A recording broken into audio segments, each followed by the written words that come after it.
오늘 우리에게 주시는 말씀은 스가랴서 4장 12절에서 14절 말씀입니다. 스가랴서 4장 12절에서 14절입니다. 다시 그에게 물어 가로되 금기름을 흘려내는 두 금관 옆에 있는 이 감람나무 두 가지는 무슨 뜻이니까? 그가 내게 대답하여 가로되 내가 이것이 무엇인지 알지 못하느냐? 대답하되 내 주여 알지 못하나이다. 가로되 이는 기름 발리운 자 둘이니 온 세상의 주 앞에 모셔섰는 자니라 하더라. 아멘. 오늘 말씀의 제목은 금기름을 공급받을 때다. 아멘. 금기름을 공급받을 때다입니다.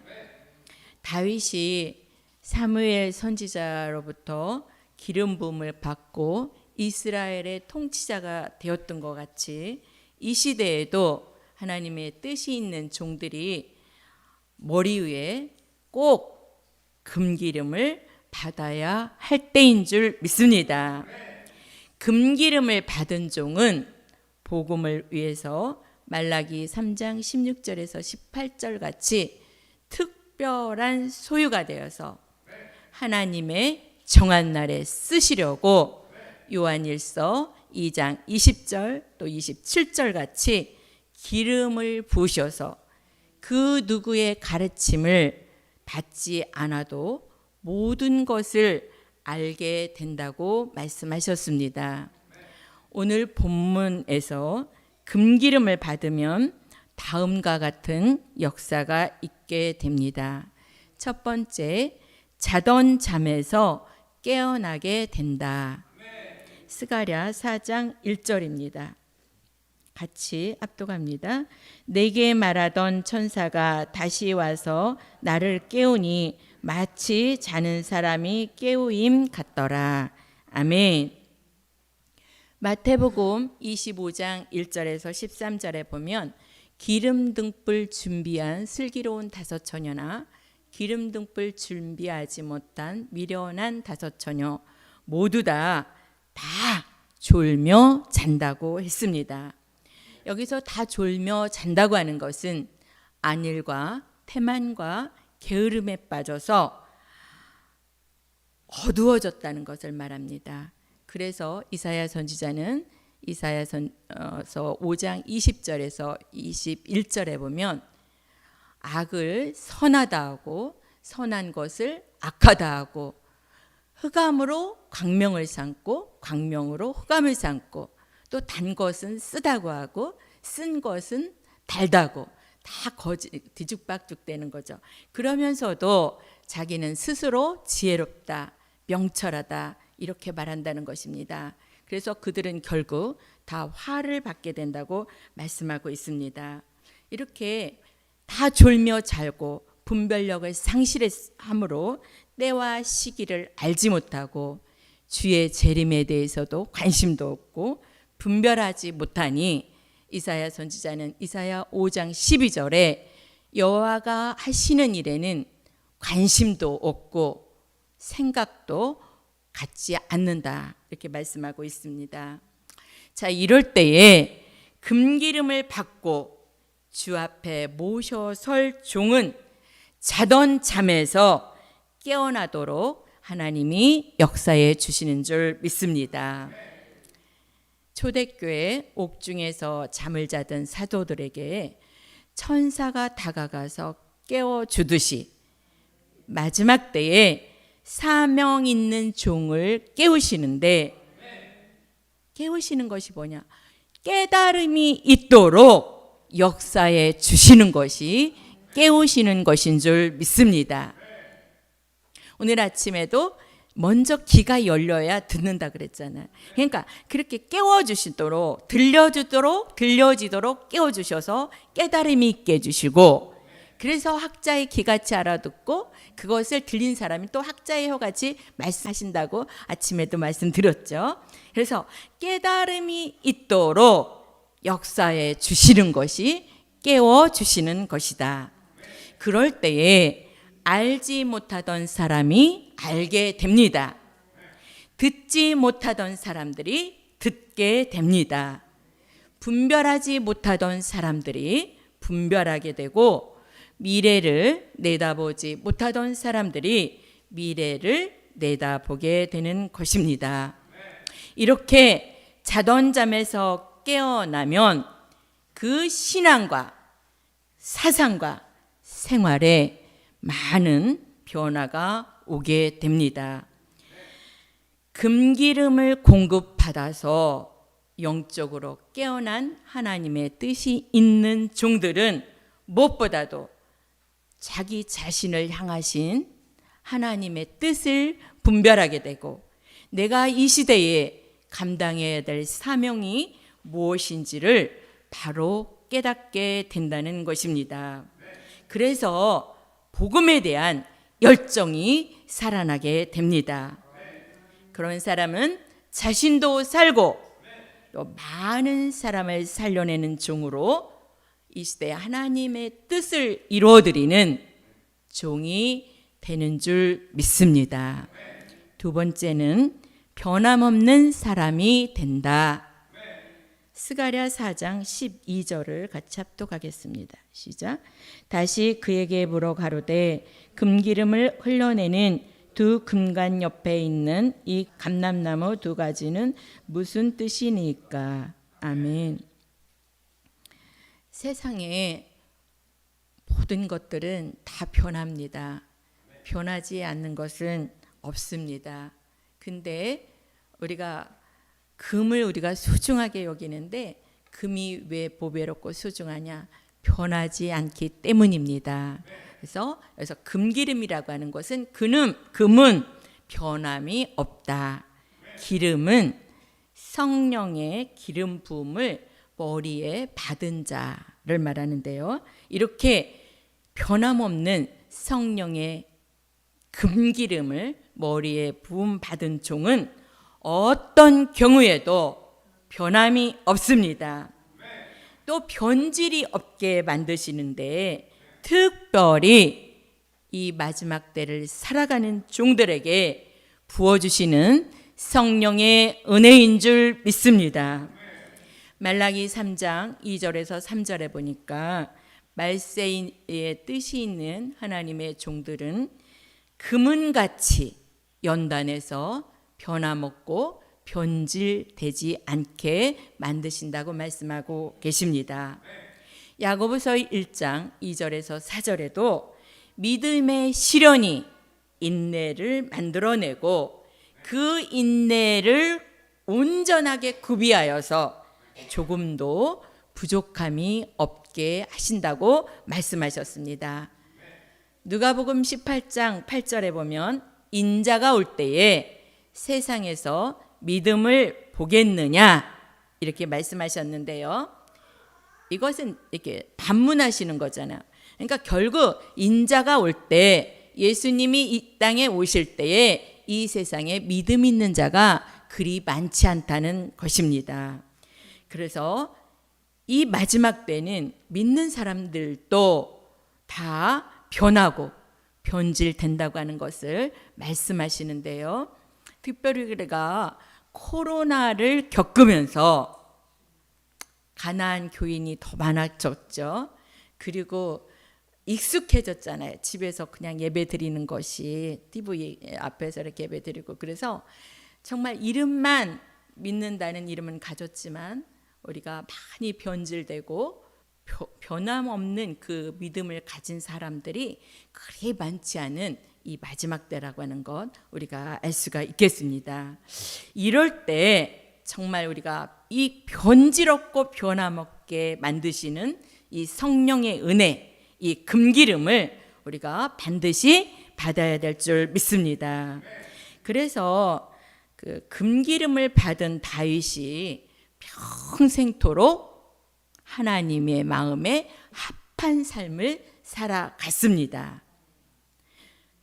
시편 23편 5절에 보면 주께서 원수의 목전에서 내게 기름을 부으셨다고 말씀하셨잖아요. 사무엘 선지자가 감람류로 다윗에게 직접 기름을 부었는데, 그 기름을 부음을 받은 그 다윗은 평생토록 변함없이 주님을 섬기고 따르고, 그래서 결국 그는 이 다윗은 내 마음에 합한 자라는 그런 말씀을 받게 되었죠. 그래서 우리도 이 금기름을 받은 하나님의 사람이 되어서 우리의 믿음과 우리의 마음과 우리의 생각, 사상, 생활이 절대로 변함없는 그런 삶을 살아가야 될 줄 믿습니다.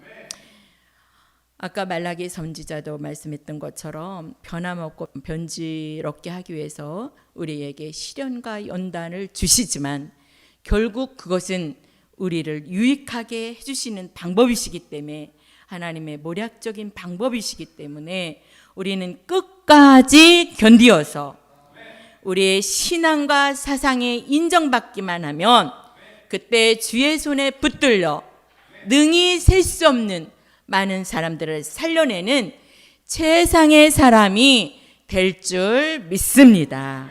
아멘. 세 번째는 말씀으로 기준 바로 잡은 사람이 된다. 아멘. 금기름을 공급받은 종, 말씀으로 기준 바로 잡은 사람이 된다. 스가랴 4장 10절입니다. 같이 합독하겠습니다. 시작. 작은 일의 날이라고 멸시하는 자가 누구냐? 이 일곱은 온 세상에 두루 행하는 여호와의 눈이라. 다림줄이 스룹바벨의 손에 있음을 보고 기뻐하리라. 아멘.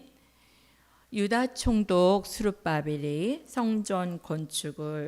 성전을 재건해서 그 건축할 때 감독하면서 그 손에 다림줄을 잡고 감독했습니다. 그때 그 누구도 스룹바벨에게 대항하거나 복종하지 않은 사람이 하나도 없었습니다. 그 이유는 다림줄이 가장 정확했고 분명했기 때문입니다. 자, 금기름을 받은 종도 많은 사람들을 바로 인도하고 살려내기 위해서는 말씀의 기준이 바로 서 있어야 합니다. 그것이 스룹바벨의 손에 들려있던 다림줄 같이 이 시대의 다림줄 같은 벨일의 말씀인 줄 믿습니다. 이 기준이 되는 말씀으로 시대를 조명하여서 구분할 줄 알아야 되겠고, 기준이 되는 말씀으로 참종과 거짓된 종을 구별할 수 있어야 되겠습니다. 참 진리와 비진리를 구분해서 또 미혹받지 않아야 되겠습니다. 우리가 살아가는 이 시대는 마태복음 24장 37절에서 39절 같이 노아의 때와 같이 먹고 마시고 시집가고 장가가고 있으면서도 시대를 분별하지 못하고 살아가다가 그 시대의 사람들이 다 홍수로 심판을 받았던 것처럼 결국 화를 당하고 만다는 것입니다. 이제는 우리가 시대에 맞는 말씀으로 기준을 삼아서 마태복음 24장 45절에서 46절 같이 때를 따라 양식을 나누어 주는 종이 되어야 하겠습니다. 그런 종이 참으로 지혜 있는 종이요, 그런 종이 참으로 충성된 종이요, 그런 종이 복이 있고 칭찬받는 종이 되는 줄 믿습니다. 말씀의 기준이 바로 서서 하나님의 뜻을 바로 알고 가는 그 사람이 큰 은혜의 사람이고 축복의 사람인 줄 믿습니다. 아멘. 네 번째입니다. 주 앞에 모셔 세우실 종이 된다. 주 앞에 모셔 세우실 종이 된다. 스가랴 4장 13절에서 14절 같이 합독하겠습니다. 시작.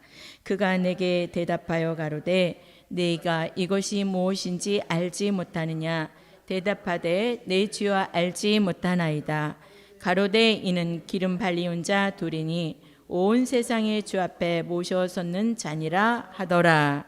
아멘. 여기서 주 앞에 모셔 세우실 종이라는 것은 주의 재림 때 주님의 신부로 세우실 종이라는 것입니다. 다시 말하면 금기름을 공급받은 종은 변하지 않는 종으로 인정해 주셔서 또 그 종을 사랑해 주셔서 신부로 삼으신다는 것입니다. 그래서 이 종은 디모데전서 4장 11절에서 12절 같이 말과 행실과 사랑과 믿음과 정절에 있어서 본이 되는 종이 되는 줄 믿습니다. 또 고린도후서 2장 14절에서 16절 같이 예수의 향기를 풍겨서 생명에 이르는 향기를 내는 종인 줄 믿습니다. 또 이 종이 마태복음 25장 1절에서 13절 같이 기름 등불 준비한 종이요, 계시록 19장 6절에서 8절 같이 빛나고 깨끗한 세마포 예복을 준비한 종인 줄 믿습니다. 또 이 종이 히브리서 9장 28절 같이 죄와 상관없는 종이 되어서 주님을 맞이하기에 부족함이 없도록 준비된 신부가 되는 줄 믿습니다. 자, 이렇게 금기름을 머리에 부음받으면 그 증거가 나타나는데요, 지혜와 총명과 명철이 뛰어나게 됩니다. 또 통달하는 역사가 있어서 말씀이 밝아지고 그 사람이 변화가 됩니다. 또 그에게 영감을 주셔서 7명의 완전한 역사 가운데 완전한 영감을 주셔서 하나님의 완전하신 역사를 나타내는 신령한 사람으로 쓰여지게 되는 줄 믿습니다. 우리 모두 금기름을 받은 종으로 변함없고 변질없어 주 앞에 모셔 세우시는 종으로 쓰여져야 할 때가 왔습니다. 자, 오늘 말씀, 자, 금기름을 공급받을 때다. 공급받으면 어떻게 되냐? 자던 잠에서 깨어나게 된다. 변함이 없는 사람이 된다. 말씀으로 기준 잡은 사람이 된다. 주 앞에 모셔 세우실 종, 신부, 주의 신부가 되게 하신다. 자, 오늘 말씀의 결론입니다. 주의 손에 붙들려 쓰임받는 종들이 되자. 아멘. 주의 손에 붙들려 쓰임받는 종들이 되자. 아멘.